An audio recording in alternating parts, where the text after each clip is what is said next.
नमस्कार, colonel Ajay, CEO Ajay astro money group first global astro finance digital channel से आपसे मुखातिब होता हूं। आज 10 मई सन 2023 वार बुधवार। दोस्तों, आज के एपिसोड में हम चर्चा करेंगे इंटरनेशनल मार्केट में चीनी की क्या चर्चा चल रही है, उस पर रिपोर्ट आपके लिए।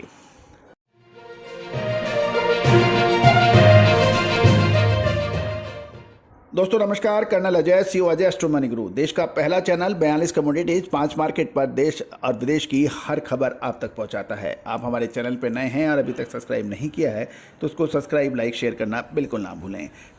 दोस्तों, अमेरिका के न्यूयॉर्क शहर में ग्लोबल शुगर ट्रेड से संबंधित प्रोड्यूसर, व्यापारी और विश्लेषकों के एक सम्मेलन के अंदर अधिकांश वर्ग ने चीनी के में भाव ऊंचे का रुख का नज़रिया रखा है।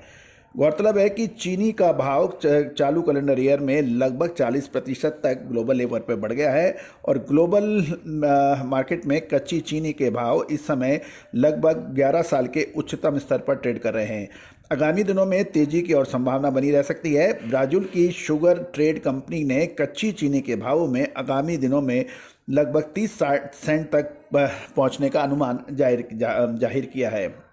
दोस्तों, गौरतलब है कि 11.5 साल के उच्चतम स्तर पर ट्रेड करने के बाद अब चीनी में और तेजी एक चिंताजनक सब्जेक्ट भी बन सकता है। इंटरकॉन्टिनेंटल एक्सचेंज आईसी में भी कच्ची चीनी के भाव जनवरी से 40% बढ़कर 27 सेंट प्रति पाउंड के उच्चतम स्तर पर पहुंच गए हैं और ग्लोबल मार्केट में चीनी की सप्लाई तंग रहने का भी पूर्वानुमान जाहिर हो रहा है, क्योंकि अल नीनो के पूर्वानुमान के कारण नए सीजन में चीनी का उत्पादन कम होने की चिंता सताने लगी है। इससे ऊंचा ट्रेड हो रहा है।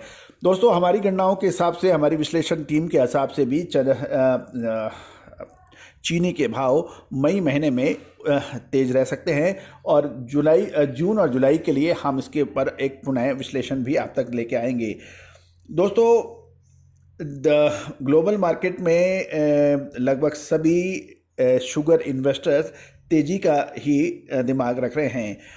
दोस्तों, जेरमी ऑस्टिन ब्राज़ील में चीनी के व्यापारी सुगडेन के जनरल डायरेक्टर ने यह भी कहा है कि ब्राज़ील में निर्यात करने की 85% चीनी हैज हो गई है, जिससे आगे बिक्री दिखाई नहीं देगी और व्यापार होगा तो चीनी का भाव बढ़कर लगभग 30 सेंट तक पहुंच जाएगा। एक इंग्लैंड के व्यापारी ने यह कहा है कि अमेरिका के चीनी के कुछ इलाकों में गन्ने की प्रक्रिया के लिए लॉजिस्टिक और जलवायु संबंधित चुनौतियों का हवाला देकर उसने भी अपसाइड यानी तेजी की बात कही है। उसने ये भी कहा है कि ब्राज़ील में चीनी का उत्पादन जो है 350 से 370 लाख टन हो सकता है और उसका असर से बाजार तेज हो सकते हैं। दोस्तों, फाइनेंशियल एस्ट्रोलॉजी और फंडामेंटल टेक्निकल एनालिसिस के आधार पर चीनी के भावों में तेजी की संभावनाएं बनी रह सकती हैं, जिसका पूर्व आकलन विश्लेषण हमने आपको पहले भी दिया था। दोस्तों, शायद रहे हम लगातार आपको पिछले कई एपिसोड्स में चीनी के अंदर तेजी का अग्रिम अनुमान पेश कर रहे हैं और अब ये अंतर्राष्ट्रीय स्तर के ऊपर भी हमारे रिपोर्ट्स की पुष्टि हो रही है। दोस्तों, विशेष रिपोर्ट्स के लिए संपर्क कर सकते हैं, नंबर स्क्रीन पे दिया गया है। All the very best, good luck, happy trading.